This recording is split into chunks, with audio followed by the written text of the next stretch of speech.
tal, amigos y suscriptores de la audiencia? Continuamos con el podcast En Audiencia. Vamos a estar conversando. ¿Cómo estamos, Humberto? Hola, Carlos, ¿cómo están, amigos? Buenos días, buenas tardes, ¿cómo les va? ¿Cómo se han portado? Hemos vuelto. Buenos días, buenas tardes, buenas noches. Sí, la hora que estén escuchando el podcast. Hemos vuelto con un tema que cada vez es más importante. Cada vez los niños, niñas y adolescentes están teniendo reconocimiento en la ley respecto a sus derechos. Y es un tema muy consultado. Es un tema muy consultado, que es el tema del cuidado personal de los hijos. El cuidado personal de los hijos, o ¿cómo se le llamaba antes? Antiguamente llamada la tuición. La tuición. Que hay gente que todavía sigue hablando de tuición. Sí, la gente tutor. Normalmente lo confunde. Hablan de la tuición de los hijos como el tema del caso. Claro, pero el concepto cuidado personal pareciera ser más integral. En la práctica, ¿qué significa, Humberto? ¿A qué nos estamos refiriendo cuando hablamos de cuidado personal? El cuidado personal es el conjunto de derechos y obligaciones que tienen ambos padres de participar en la educación, la crianza y el cuidado habitual de los hijos. Eso. Ahí cuando tú hablas de ambos padres, estamos hablando de lo que conocemos como el principio de corresponsabilidad.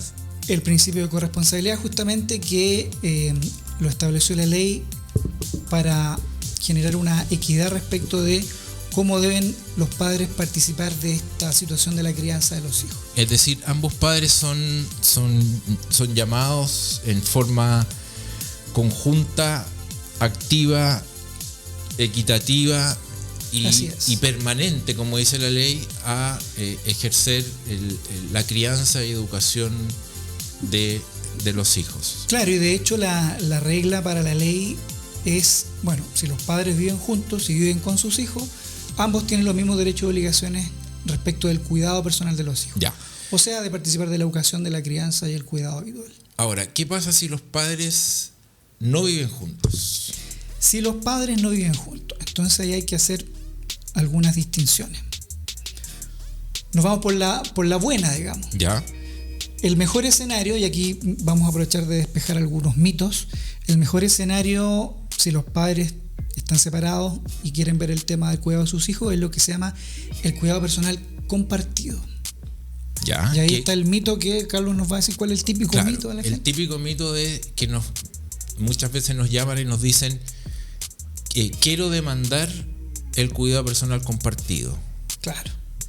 El cuidado personal se puede demandar. Puede un papá, por ejemplo, que dice ¿qué nos pasa? ¿Puede ese papá decir voy a ir y demandar un cuidado personal compartido? No. El cuidado personal compartido, por la naturaleza que tiene, nace necesariamente de un acuerdo directo de los padres. ¿Ya?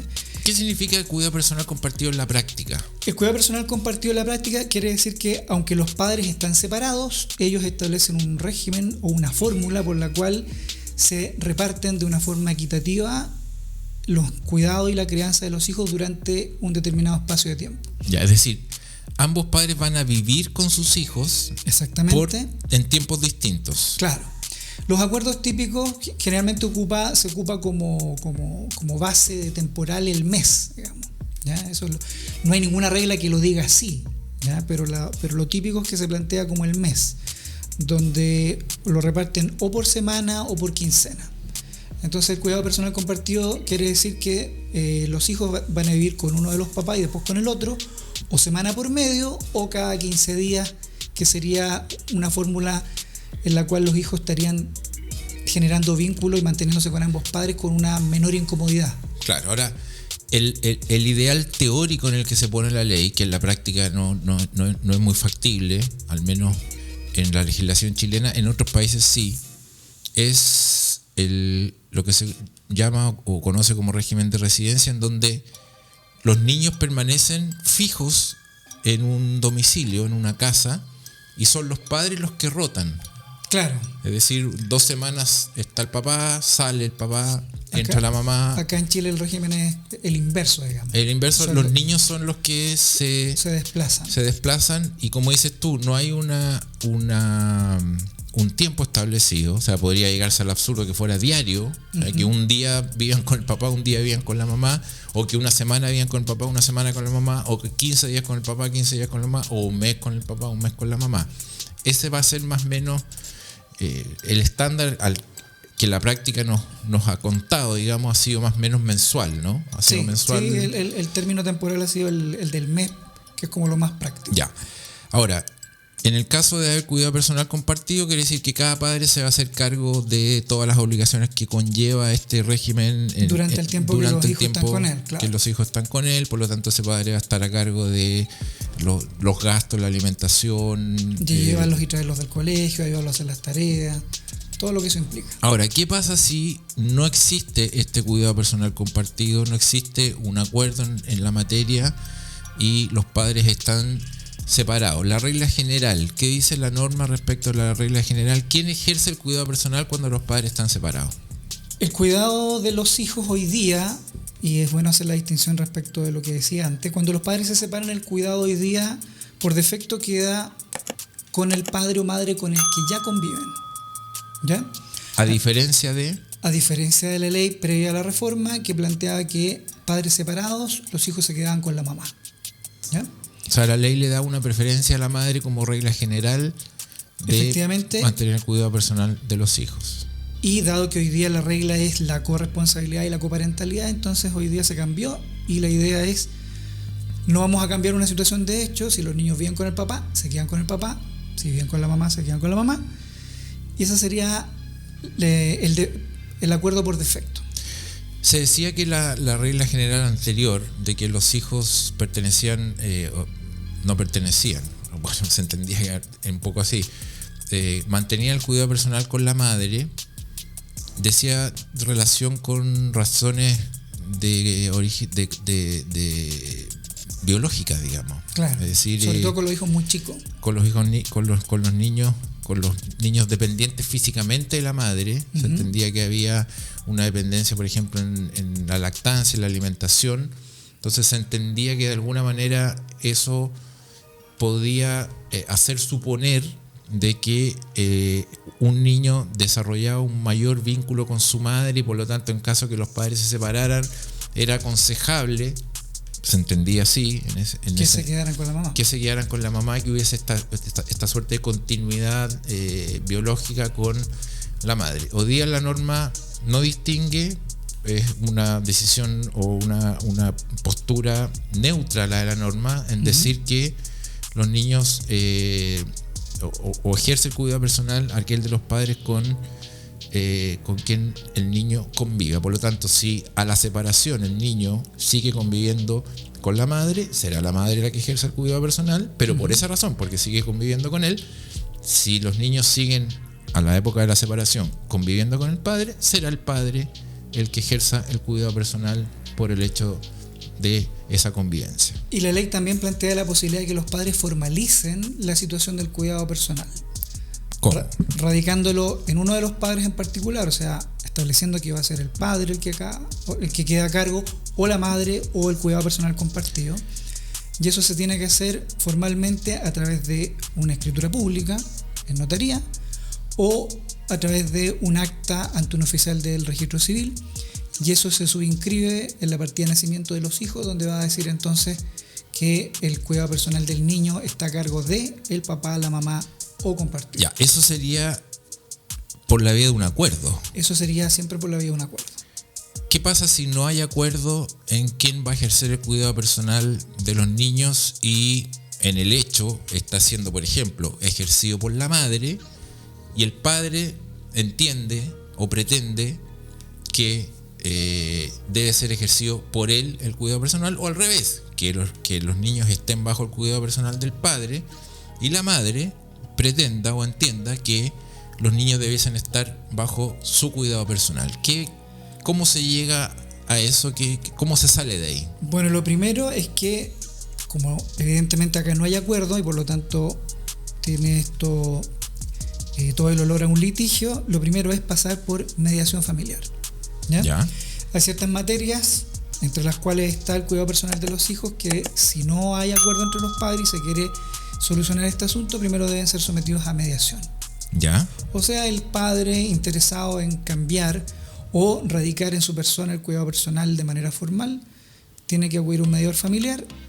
El mediador familiar va a citar a los padres a sesiones y dependiendo de las circunstancias de lo que se converse en las sesiones, si se llega a un acuerdo, entonces el mediador extiende un acta y se formaliza, o la mediación también puede fracasar y declararse frustrada por diversos motivos. Puede ser porque desde el inicio, por lo que las mismas partes exponen, el mediador se convence de que no van a llegar a acuerdo, o no puede llegar a acuerdo porque existe una pareja en la cual hay una medida cautelar por un caso de violencia intrafamiliar, que ocurre mucho, o porque habiéndolos citados a sesiones, al final no se pusieron de acuerdo. Claro. Simplemente. Porque hay que hacer ahí la observación de que lo obligatorio, lo que la ley plantea como obligatorio, es someter el conflicto a una mediación. Claro. No, ni siquiera es obligatorio asistir a esa mediación. Claro, no es obligatorio ni ir ni llegar a acuerdo. Ni siquiera ir ni llegar a acuerdo. Pero o sea, sí hacer el trámite. podría un padre que ha tomado la decisión de demandar cuidado personal estar convencido antes de la mediación de que no va a haber ninguna posibilidad de acuerdo, que por lo tanto el pasar por ese procedimiento de mediación no va a surtir ningún efecto. Sin embargo, la ley le dice, usted igual tiene que pasar por este procedimiento, y podría ese padre solicitar o activar el proceso de mediación y no concurrir, por ejemplo. Claro. Y esa no concurrencia se va a traducir en que la mediación se va a declarar frustrada, pero él no puede ser obligado a concurrir. Claro, partamos de la idea de que la ley en estas materias, y como ya lo podemos deducir de lo que hemos conversado, privilegia los acuerdos. Y por eso aquí trata de que el asunto sea lo último que llegue ante un juez de familia. Por eso que plantea la necesidad de someterlo a mediación primero. Ya.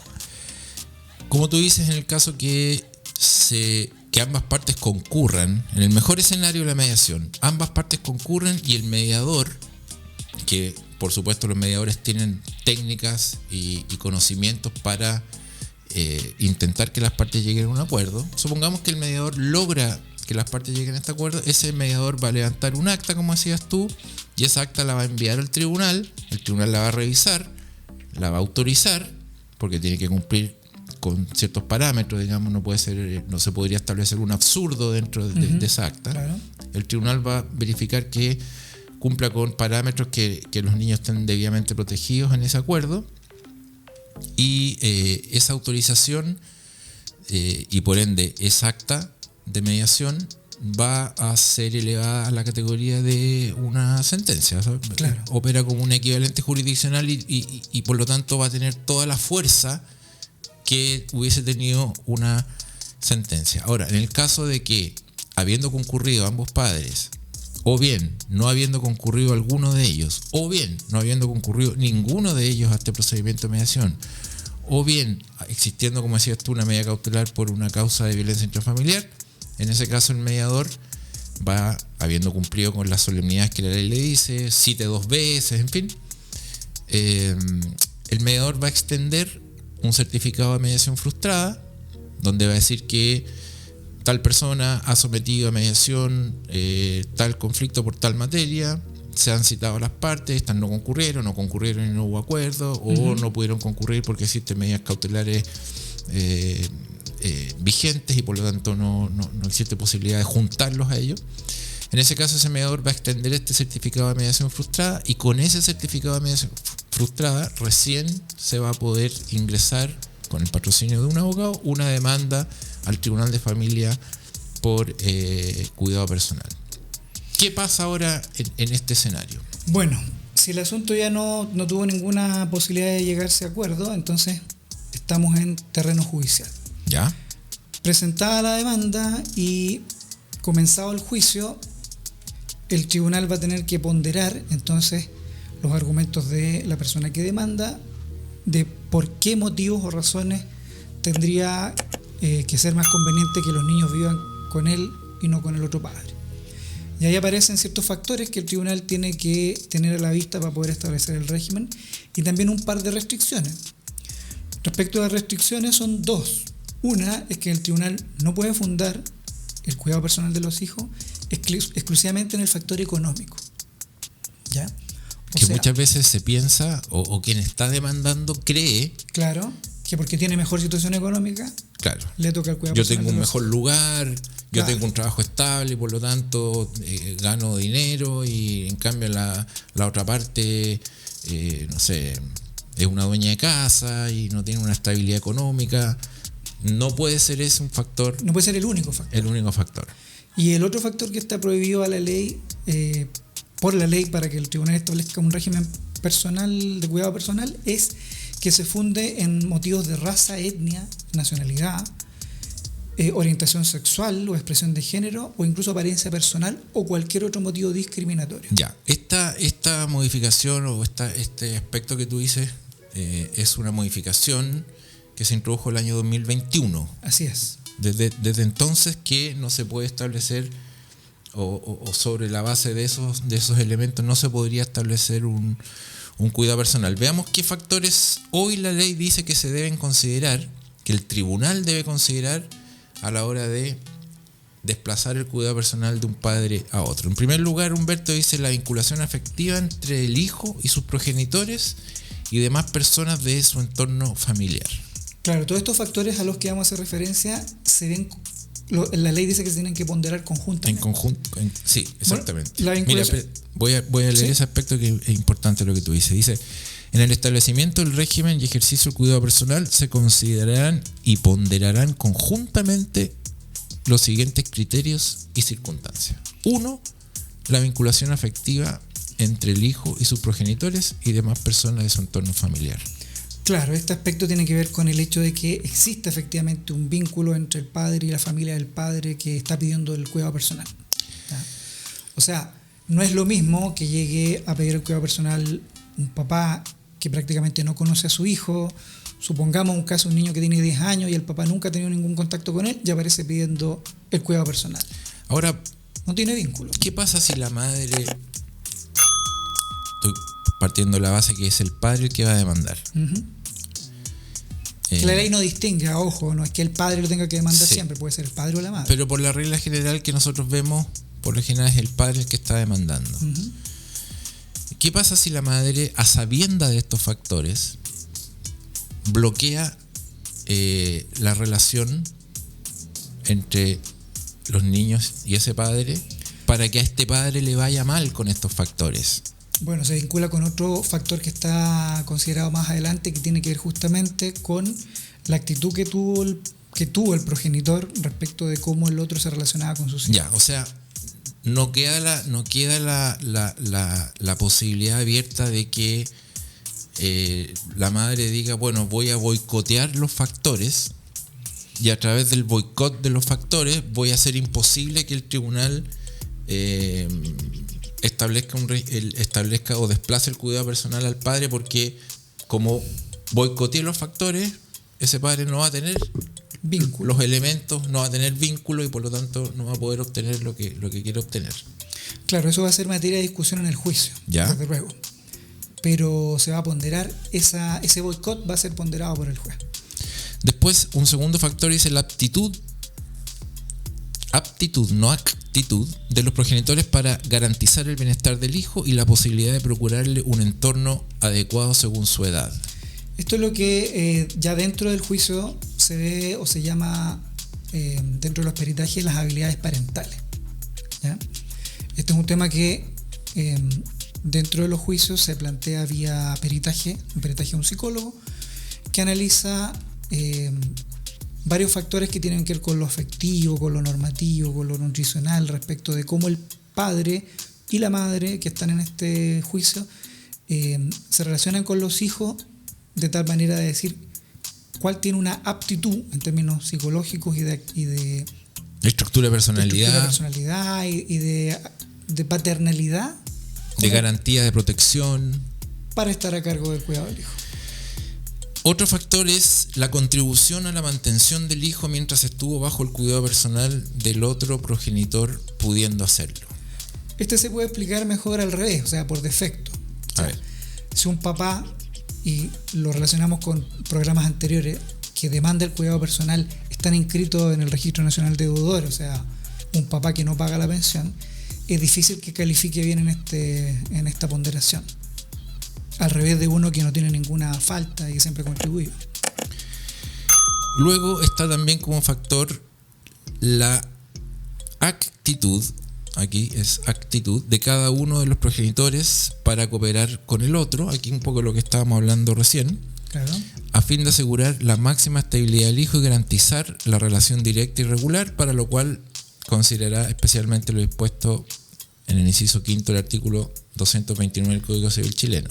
Ese artículo en esa parte dice que es un deber del padre custodio no entorpecer la relación directa y regular, antiguamente llamada visita, con el otro padre. O sea, este factor se refiere específicamente a cómo se han comportado los padres respecto de facilitar o no que el hijo mantenga el contacto con el otro padre.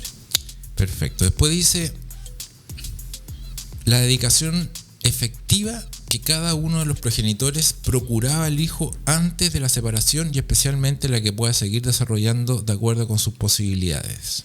Esto tiene que ver con la historia de vida, ¿ya? Con el día a día que hubo antes. Con el día a día que hubo antes, efectivamente, si era un papá o una mamá presente, que lo llevaba y los traía al colegio, que lo llevaba a actividades extraprogramáticas, que participaba con ellos, etcétera. Y no que se trate de un papá o una mamá que apareció de repente de la nada después de no haber tenido ninguna vinculación con su hijo. Perfecto. Después dice la opinión expresada por el hijo. Y aquí también hay mitos. Hay muchos mitos en cuanto a quienes creen que van a poder descansar en este factor o en este exclusivo factor, pensando en que, primero, si los niños opinan de tal o cual manera, se acabó el resto de la discusión, no se analiza nada más y sería, o sea, Claro. con la opinión del niño basta. Está incluso, perdona, el mito de que a cierta edad los niños ya deciden. Esa es la otra parte que te iba a decir. Claro. El tema de que, este niño ya tiene, no sé, ya tiene 14 años. Allá, con los 14 parece que hubiera un corte, como un que mito. se escucha decir que a los 14 años los niños deciden. Claro, que deciden, y eso tampoco es así, porque la ley no considera ninguna edad puntual. Claro, sino lo que la ley dice es que, primero, que los niños tienen que ser oídos, que su opinión es importante, no plantea una edad de corte respecto de la opinión, tampoco plantea que la decisión del hijo sea el único factor y el decisivo, y lo que la ley dice es que se tiene que ponderar de acuerdo a la autonomía progresiva y a la madurez que el niño tiene, o el adolescente, si es un poco más grande, pero no es el factor determinante. Luego tenemos el resultado de los informes periciales. El resultado de los informes periciales que se haya ordenado practicar. Esto en el contexto del juicio se va a las partes cuando ofrezcan sus medios probatorios, van a ofrecer probablemente informes periciales, informes que a lo mejor ya se habían hecho por alguna atención psicológica que los niños hayan sido objetos en el pasado, y además para el propio juicio se van a pedir pericias correspondientes a fin de que se realicen estos estudios y los peritos que las realicen vengan a declarar al juicio y vengan a contarle al tribunal qué pudieron observar, cuáles son los resultados y cuáles son las conclusiones a las que llegan. Van a poder ser interrogados los peritos por los abogados de las partes y por lo tanto el tribunal va a poder concluir en razón de los dichos de los peritos. Bueno, acá los peritajes son típicos, los que se hacen un informe social o un informe psicológico. El informe social lo hace un asistente o trabajador social para determinar y explicarle al tribunal cómo vive, qué condiciones tiene. ¿En qué se va a fijar un informe? El informe social se va a fijar en las condiciones de vida material del padre, de ambos padres, ¿no? En definitiva. Ya. Para específicamente ver ese aspecto de cómo influiría en los niños vivir con un otro padre. Y los informes psicológicos tienen relación con lo que habíamos dicho al inicio, con las habilidades parentales. O sea, establecer técnicamente cuáles son las condiciones de personalidad y los factores que son mejores o peores en cada uno de los papás respecto de la crianza de sus hijos. También podría haber informes periciales respecto a los niños. Y eventualmente podría haber informes respecto a los niños si es que se estima que hay una información que se necesite tener un punto de vista técnico. Por ejemplo, si hay una situación de daño respecto a los niños, o si alguno de los niños tiene alguna necesidad especial, también puede ser el caso. En ese evento se hace un informe pericial. Ya, o sea, podrían ser periciados los padres y también niños. Los niños. Claro. Perfecto. Luego, los acuerdos de los progenitores antes y durante el respectivo juicio. A ver. Esto tiene que ver también con la historia entre los padres, ¿ya? Y respecto de su disposición o no a llegar a acuerdo. Como lo habíamos dicho al principio, a la ley le gusta que los padres tengan voluntad de llegar a acuerdo. Lo mira bien la ley. Lo mira bien, ¿ya? Entonces, si tienen un historial de acuerdo, a lo mejor es este punto el que no han logrado afinarlo, y por lo tanto el tribunal va a darle el empujoncito para que finalmente el tema se solucione. O al contrario, obtienen un historial donde no llegan a acuerdo en ninguna materia, entonces necesariamente es el tribunal el que va a dar el corte. Ya. Después también está el domicilio de los progenitores, que esto parece que parece como un factor como curioso, pero más bien se refiere a, bueno, podría haber, por ejemplo, podría haber un domicilio peligroso. Claro. O podría haber un lugar donde el padre que quiere demandar se quiere ir a vivir, y es un lugar donde, por ejemplo, no hay colegio, no hay redes asistenciales de salud, o sea, un lugar aislado. O sea, el domicilio es relevante siempre mirando el interés superior de los hijos. No es un punto discriminatorio de que quien vive en la mejor comuna. Exactamente. No apunta a eso. No tiene que ver con eso para nada. Tiene que ver justamente con las condiciones mejores para la crianza y la educación y el cuidado de los hijos. Entorno, seguridad.